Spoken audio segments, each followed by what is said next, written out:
Okay, I mentioned I was going to take this apart again. I'm not going to do that. It's kind of too hard to do with one hand and one holding the camera, so I just don't have my tripod right now.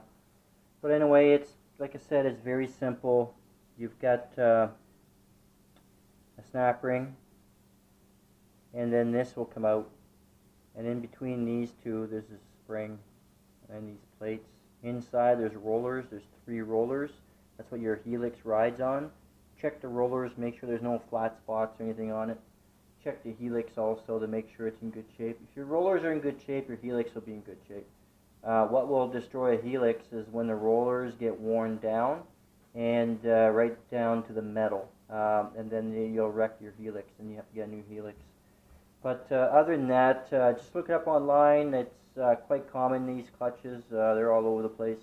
And yeah, that'll be it for the clutches right now. I've ordered my clutch spring, which this one here was just way too high of a rev. So I ordered my clutch spring for the primary. That should be in about a week. And then we'll put that on. Put that on the primary.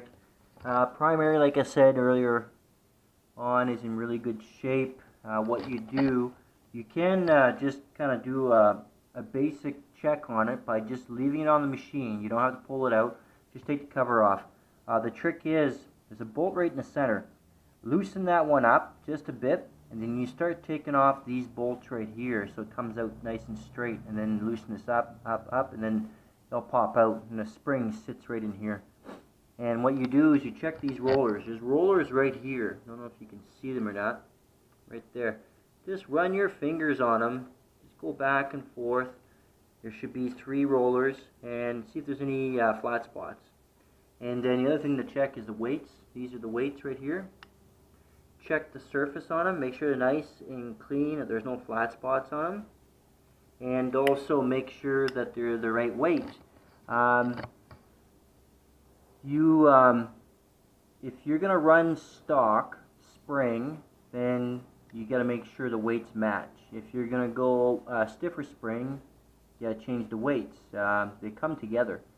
So you just got to check your owner's manual. For me, it says they're number 10s with the stock spring. And the previous owner, he left the weights on but changed the spring. I didn't like it.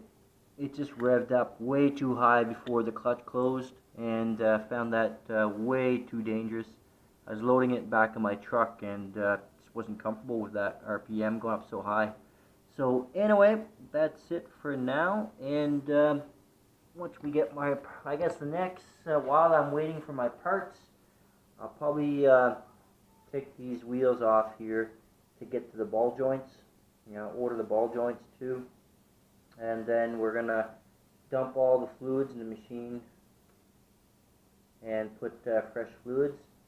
And once all my parts are in, it's just a matter of putting everything back together and starting it up, and cross our fingers. Okay, so got all the gasket removed. A little bit of glue left. I'm going to respray it again and go around and scrape off the glue, but you get the gist of it, I guess. It's not hard. Just gotta make sure that you're very careful and that you don't get any gasket material into your valves. Okay, it could possibly block some oil passages or whatnot, so that's why I put a piece of paper towel over top. And when I'm all done cleaning it there, I'm going to go through it with a good flashlight to make sure I've got nothing in there, no debris or anything. So now I'm going to move on to ball joints.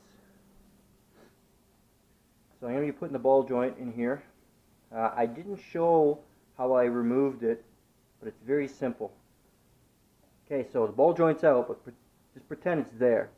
And this ball joint is held in place like this, okay? And there's 2 screws there. So you take the 2 screws out, you remove the plate. That's what's holding the ball joint in, basically. It goes in tight. I mean, you're not going to be able to pull this out, but what you can do, if you have a grease nipple on the side, you can hydraulic it out.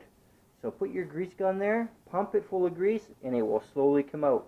Worked the greatest with me. It was fantastic. It was easy. Yes, you go through a bit of grease, but whoopie-doo, grease is cheap, and it made my life a lot easier. So, and also what I've done is I've had the ball joints now for a couple of days. They've been sitting in a freezer. That one right there. They've been sitting in a freezer. So I'm hoping that helps with the putting them in, that they're going to be able to just slide in or with minimal amount of tapping to get them in.